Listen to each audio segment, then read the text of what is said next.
We had two future first ballot Hall of Famers starting on the mound today. Two completely different outcomes, but let's start with your brother, Justin Verlander. Lights out today. He has now had 3 incredible starts in a row for this Astros team. Yeah, he's at 19 innings in a row in the biggest 3 games of the year for the Astros, where he's given up 1 run in his last 19 innings and struck out 19 guys in that span.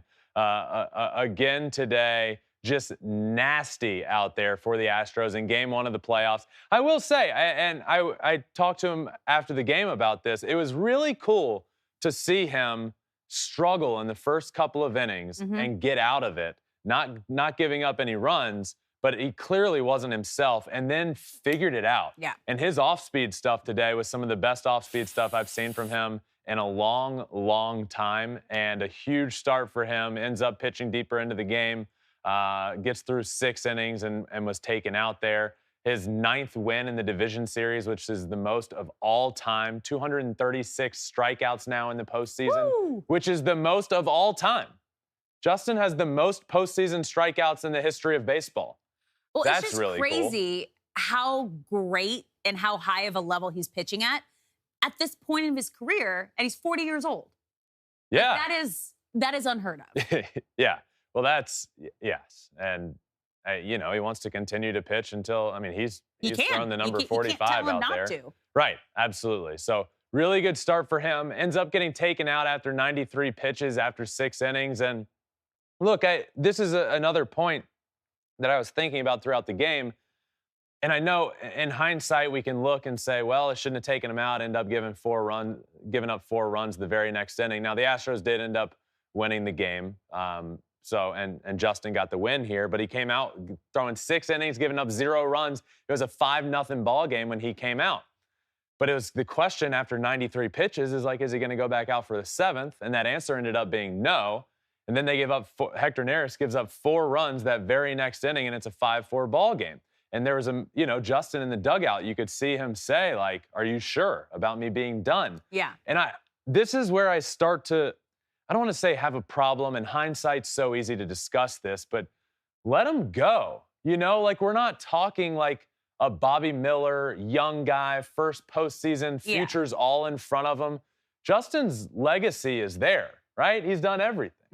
He's 40 years old, and he was getting better throughout that game. And I don't want to say, let him go as long as he can because he's old. That's not what I'm saying. Yeah. It's look, why are you taking him out? He wants to keep going. He was getting better and better and better. He's not on this innings limit. He didn't pitch the first month of the season.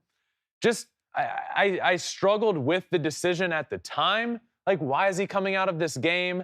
I don't really have concerns with the Astros bullpen typically. Yeah. But I felt like it was the wrong decision. You got your guy, you have your veteran, your game 1 starter. He's getting better throughout the game. And then you take him out because the little clicker says he's at 93 pitches. Well, his arm's telling you he's getting better and better and better throughout the game. And sometimes that's what this game is all about, is having the feel as a manager. And I do believe Dusty Baker has a lot more feel than a lot of these managers that are analytical driven these days. Yeah. I just felt like Dusty pulled the trigger a little too soon. And maybe felt like the game was a little more in control and that Justin gave him 6 strong and good to go. We're going to go to the bullpen. Well, all hell broke loose right after that. Yep. Let your guy go. Let him go.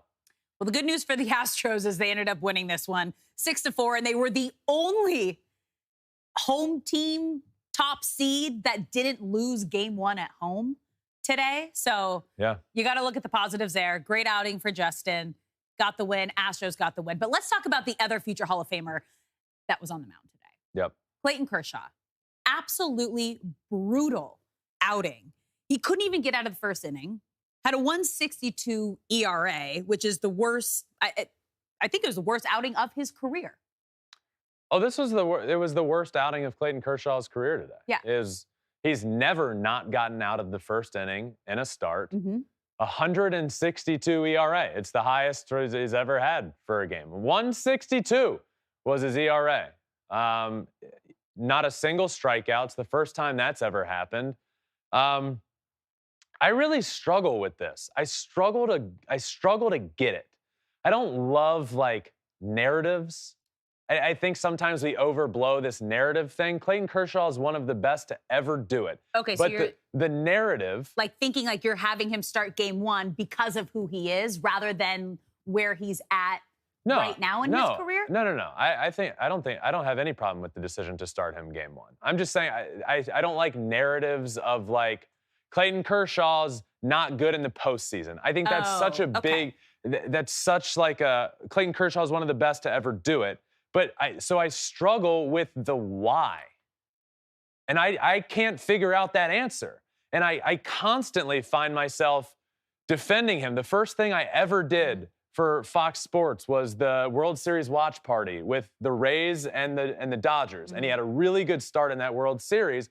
And I defended him saying, like, this narrative's ridiculous. He's one of the best to ever do it.